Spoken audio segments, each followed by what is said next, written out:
नमस्कार साथियों, मैं हूं Pramod Kumar Kandwal intensive spiritual track से। संतों की भाषा हर एक को समझ नहीं आती, क्योंकि गागर में सागर भरा होता है। समुद्र के ऊपर पुल तो सभी देखते हैं, उसका उपयोग भी करते हैं, मगर एक इंजीनियर ही जानता है कि ये कैसे बना है। अगर उसे समझाया जाए तो जल्दी वो समझ जाएगा, साधारण व्यक्ति नहीं समझ सकता। इसी प्रकार गंभीर भक्त ही संतों की बात का अर्थ समझ सकते हैं कि वह क्या कहना चाहते हैं। आम आदमी तो उसका शाब्दिक अर्थ ही समझ पाता है। जैसे कबीरदास जी का एक दोहा है, कबीरा खड़ा बाजार में लिए लुकाठी हाथ, जो घर फूके आपना चले हमारे साथ। क्या कबीरदास जी के पास इतना समय था कि वो बाजार में ही खड़े रहते थे? संत कभी भी फालतू अपना समय खराब नहीं करते। उनका बाजार में खड़े रहने का अर्थ प्रतीकात्मक है, यानी वो सबके लिए सहज और सुलभ हैं। लोगों को अर्थ समझ नहीं आया। कबीरदास जी ने कितनी बार लोगों को भड़काया है कि अपने घर में आग लगा दो। वो सिर्फ यही कहना चाहते थे कि आध्यात्म मार्ग आसान नहीं है। जो संसार में रहते हुए भी संसार से दूर रह सकता है, वो ही इस मार्ग में आ सकता है। मैं तो सबके लिए हर समय उपलब्ध हूं, पर इसका अर्थ यह नहीं है कि सत्संग समय पास करने या मनोरंजन का केंद्र है। संत अपने घड़े के आकाश को अपने घड़े का आकाश नहीं समझता। उसे भली भांति पता है कि मिट्टी जो अभी घड़े के आकार में बनी हुई है, उसकी वजह से असीम आकाश इस घड़े का आकाश दिखाई दे रहा है। जब घड़ा फूट जाएगा तो आसमान तो पहले ही अपने आप अपने स्थान पर अचल अटल खड़ा था, अभी भी वैसा ही खड़ा है। बस घड़े की बनावट की वजह से असीम आकाश सीमित दिख रहा था। क्या घड़े के टूटने के बाद आकाश को गुस्सा आता है, या वह कहीं किसी जगह से सिकुड़ मुड़ जाता है? इसी प्रकार मनुष्य संसार की माया में भ्रमित है, क्योंकि आकाश भी अन्य तत्वों की तरह प्रकृति का अंश तथा मायावी है। हमारी जीवात्मा सर्वव्यापी प्रभु की तरह ही सर्वव्यापी होने की क्षमता रखती है, मगर संसार में फंस जाने के कारण एक व्यापी बनी हुई है। हमें संतों का संग करके अपने आध्यात्मिक विवेक को जगाना है। मुक्ति के लिए ज्ञान ही एकमात्र विकल्प है। जैसे खिचड़ी बनाने के लिए चावल का होना अति आवश्यक है, उसके बिना खिचड़ी नहीं बन सकती। आपने रामायण में सुना पड़ा होगा कि रावण ने शंकर भगवान जी से वरदान में प्राप्त चंद्रहास नामक तलवार से वीर भक्त जटायु के शक्तिशाली परों को काट दिया था, जिससे वे घायल होकर भूमि पर गिर गए थे। तब किसी ने कहा कि आपके पंख तो रावण ने काट दिए हैं, अब आप उड़कर भगवान के पास कैसे जाओगे? कैसे उन्हें बताओगे कि बेटी सीता को रावण हर कर ले गया है? भक्त हमेशा सकारात्मक होता है, ये उसकी खासियत होती है। जटायु जी ने कहा, यदि मेरे पास पंख होते तो मुझे उड़कर जाना होता। अब मेरे पास पंख नहीं है, अब स्वयं भगवान मेरे पास आएंगे। यहाँ कहने का आशय यह है कि जब तक हम पूर्ण समर्पण नहीं कर देते, तब तक भगवान हमें दर्शन नहीं देते। श्रीमद् भगवद गीता के अध्याय 18 के 66वें श्लोक में बड़ा स्पष्ट लिखा है, सर्वधर्मान् परित्यज्य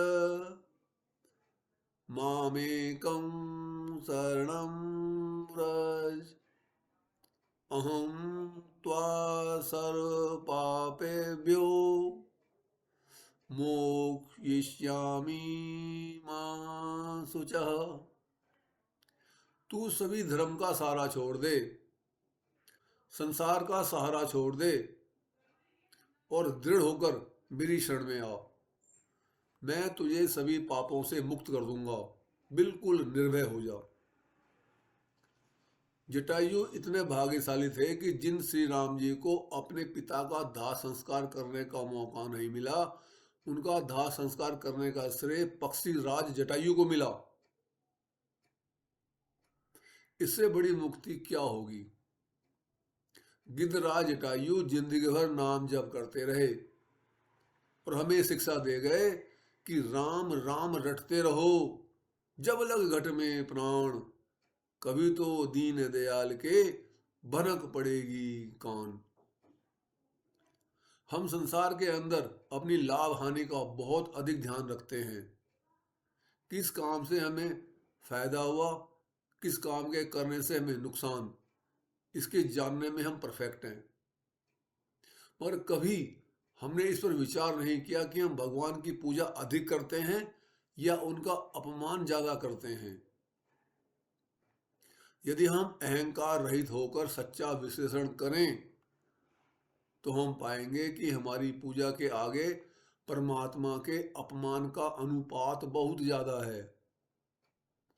सच्चा भक्त जानता है कि हमारे शरीर के अंदर जो भी शक्ति है वह परमात्मा की है, उसके बिना हम कोई कार्य नहीं कर सकते। इसलिए वह जो भी कार्य करता है उसका क्रेडिट भगवान को देता है। मगर साधारण आदमी दिन भर जो भी कार्य करता है उसका श्रेय अपने को देता है।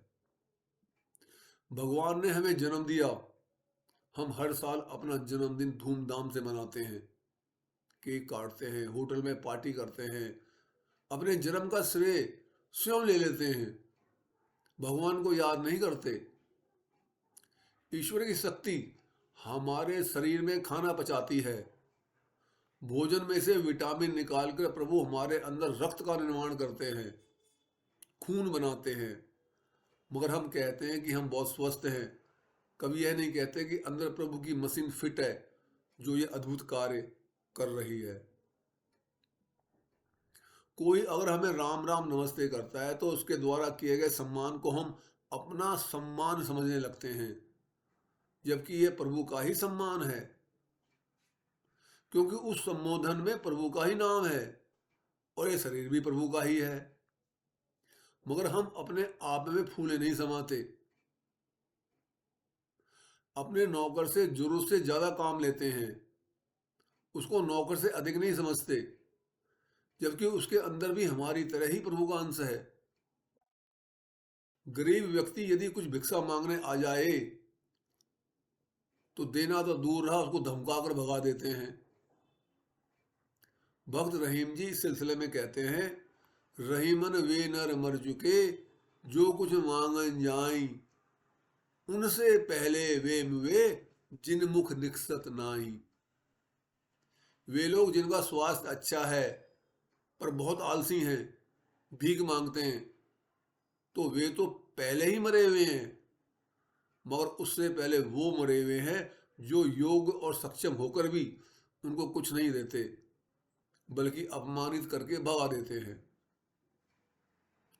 पत्नी स्वादिष्ट भोजन बनाने का श्रेय स्वयं ले लेती है, पर यह नहीं कहते कि आज प्रभु ने अच्छा खाना बनवा दिया। सुबह से शाम तक यानी अपने जन्म से लेकर मरण तक हम जो भी कार्य करते हैं वह प्रभु की कृपा के बिना संभव नहीं है।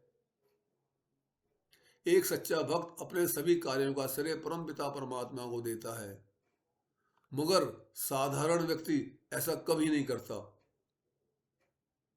यदि पूजा करके उसे 1 अंक मिलता है तो दिन भर के काम का क्रेडिट वो अपने ऊपर ले लेता है। परमात्मा के अपमान का अंक 99 हो जाता है, 99 में से 1 घटाने से 98 बचता है। तो हम पूजा पाठ करके भगवान के घर की ओर नहीं जा रहे, बल्कि 98 कदम प्रतिदिन पीछे खिसक रहे हैं। हम प्रभु पूजा से ज्यादा करते हैं उनका अपमान। 1% की पूजा में चाहिए 100% भगवान। यदि ये वीडियो आपको ज्ञानवर्धक तथा उपयोगी लगती है तो आपसे लाइक, कमेंट, शेयर तथा चैनल को सब्सक्राइब भी कर सकते हैं, ताकि आगे आने वाली सभी वीडियो का नोटिफिकेशन तथा उसका लाभ आपके साथ साथ आपके प्रियजनों को भी मिलता रहे। गुरु भगवान सबका कल्याण करें।